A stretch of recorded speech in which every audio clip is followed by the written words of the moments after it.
This is Democracy Now!, democracynow.org, The War and Peace Report. I'm Amy Goodman. We're broadcasting from Stockholm, Sweden, where the Right Livelihood Awards are marking their 40th anniversary. The Right Livelihood Award was established in 1980 to honor and support those offering practical and exemplary answers to the most urgent challenges facing us today.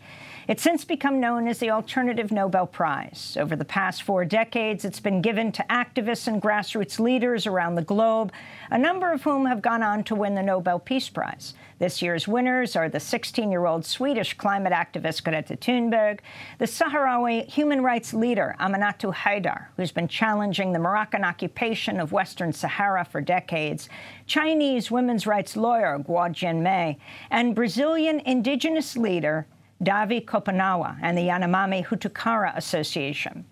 Their fight for the Amazon's biodiversity and indigenous people will hear Davi Kopanawa describe later in the broadcast. But first, we're joined in our studio by Ole Vanuxkil, Executive Director of the Right Livelihood Foundation, based here in Stockholm. Welcome to Democracy Now!, Ole. It's great to have you with us. Congratulations on this 40th anniversary. Thank you. Can you talk about how these awards got started and why they're here in Stockholm? Yeah, this is now 40 years ago. It was during the days that John Lennon was shot dead in the streets of New York that the foundation started here with its very first award presentation. Now we've been doing this for so many years, and there are 178 laureates from 70 countries.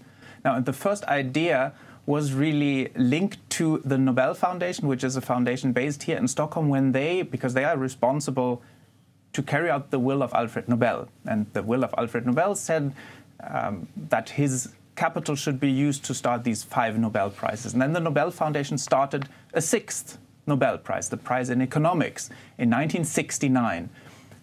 And from that emerged the idea, and it was my uncle at the time, Jakob von Uexküll, to think, if you can start new Nobel categories, it shouldn't just be a one in economics.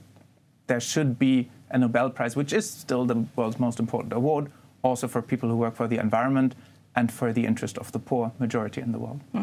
So you have had this award for sustainability and equality. And will the Nobel Foundation consider adding it as another Nobel Prize? They took a decision then in 1980 when my uncle made this offer to not take on any new categories any longer, but it didn't need the blessing of the Nobel Foundation, and so he went on to start the Right Livelihood Foundation. But because of this history, it's still referred to as the Alternative Nobel here in Sweden. And right livelihood means? It's the idea of living lightly on the earth, of not taking more than a fair share of the resources, and it means to bring change into the world through your practical actions. We call our laureates practical visionaries, people who are working towards a vision of how the world could be so different, but who show with their concrete work what the steps on this way can be, who prove that solutions are possible. This year, 2 of the 4 Right Livelihood laureates are not here for different reasons. You have Greta Thunberg, who's actually from Stockholm, but she's just made landfall in Portugal, heading to Spain for the UN Climate Summit, tries to minimize her carbon footprint. And then you have the Chinese lawyer. Explain why she has not come. She could not travel from China to attend the award presentation here in Stockholm. It's a sign of the shrinking space for civil society around the world. We've seen that in recent years with laureates from other countries as well. We're in constant contact with her, and we've agreed that we're not commenting on the exact reasons. The good thing about our relationship with our laureates is that it doesn't end with the award presentation. Rather the opposite. We have an ongoing cooperation with many of our laureates, and we hope that there'll be other opportunities to meet Guo Jianmei. One of those who will be appearing tonight, not in person but by Skype, is Edward Snowden, who is in political exile right now in Moscow, Russia. I'll be interviewing him from the stage. And Others have gone on to win the Nobel Peace Prize, like Wangari Maathai, the great environmentalist.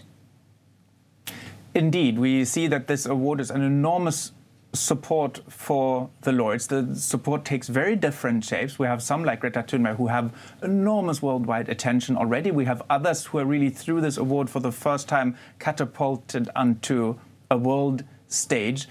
And for all of them, through our office in Stockholm, but also through our office in Geneva, where we have consultative status with the United Nations, we continue the cooperation. Aminatou Haidar, who we just interviewed last night and will be broadcasting on Democracy Now!, the Sahrawi leader who has opposed Moroccan occupation of Western Sahara, is one of those who will be awarded tonight, and the other, Davi Kapanawa. Indeed, and both of them are here, and this is an example where, for Aminatou Haidar, for instance, the conflict in Western Sahara has been neglected for far too long, and the neglect of not just the international community, but also, unfortunately, we have to say, the press, communicates that if you protest violently, then you have the world's attention. But if you protest in a non-violent way, as Aminatou and the people of West Sahara have been doing, then nobody really cares. And we really hope to shine a light on this, what is called a frozen conflict, but where there's suffering going on every day. Well, we're going to play now the words of Davi Kapanawa, the fourth Right Livelihood winner, the laureate tonight. And I want to thank you, Ole Wikskil van Lukskil, for joining us today, Executive Director of the Right Livelihood Foundation based here in Stockholm.